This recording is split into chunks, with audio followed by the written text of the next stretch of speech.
This was supposed to be a straightforward adaptation of a best-selling novel. Instead, It Ends With Us has become the center of a growing legal dispute that's now drawing attention far beyond the film itself. Recently unsealed court filings describe escalating tensions behind the scenes between the film's director, Justin Baldoni, and its lead actress, Blake Lively. Those filings include emotional language used by studio executives, testimony about on-set disagreements, and reference a private text message that mentions Taylor Swift. So how did a movie production turn into a legal battle? And why is a global pop star's name appearing in court documents for a lawsuit she isn't part of? Let's start with what's actually on record. According to unsealed depositions, disagreements during production intensified during post-production, particularly around creative control. In one sworn statement, a Sony executive used extremely strong language to describe Blake Lively's conduct, allegedly calling her a F-King terrorist. That quote has circulated widely online, but it's important to be precise about what it represents. It is not a legal finding. It is not a verdict. It is emotional language used in testimony, which courts allow but do not treat as established fact. The allegation connected to that statement is that Blake Lively pushed for her preferred version of the film to be released over the director's cut. Blake Lively has denied wrongdoing, and no ruling has been made. Still, once language like this becomes public, it can affect perception regardless of how the case is ultimately decided. This brings us to the part of the filings that has drawn the most attention. One section references an alleged private text message sent by Taylor Swift to Blake Lively. According to the document, Taylor used dismissive language about Justin Baldoni during what is described as a private exchange between friends. Taylor Swift is not accused of wrongdoing. She is not a party to the lawsuit. Her name appears only because the message is cited in the filings. Context matters here.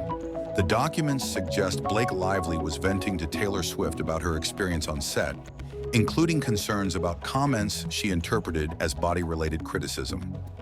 In that framing, Taylor is described as responding as a supportive friend.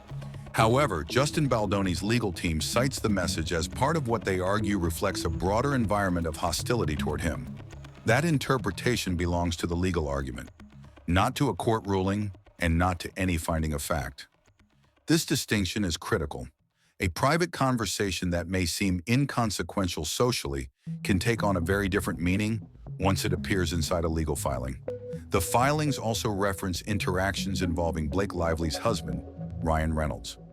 According to sworn testimony, Justin Baldoni claims Reynolds confronted him on set regarding creative disagreements. No threats are alleged and no physical confrontation is claimed. The significance here is not about aggression, but about perceived power dynamics. Baldoni's legal argument frames these interactions as moments where he felt pressure from individuals with greater influence in the industry. Hugh Jackman's name also appears in testimony as someone allegedly present during one of these moments. There are no claims that he participated, coordinated, or intervened in any way. Presence is noted, but presence alone does not imply intent or responsibility. Still, the appearance of multiple high-profile names in sworn testimony has amplified public interest and scrutiny. Online reaction has been divided. Some viewers interpret the filings as an uncomfortable look at how power operates behind the scenes in Hollywood. Others argue the situation is being overanalyzed, pointing out that lawsuits often present one-sided narratives. Taylor Swift's fans are split as well. Some view the referenced text as harmless private venting. Others are uneasy seeing a personal message reframed in a legal context it was never intended for. As of now, there is no ruling, no finding of misconduct, and no indication of how the court will ultimately weigh these claims. But even without a verdict, cases like this can influence how audiences perceive the people involved, fairly or unfairly. So here's the question. When private conversations appear inside legal filings, where should the line be drawn between personal venting and public accountability? Let me know what you think. I'm reading the comments.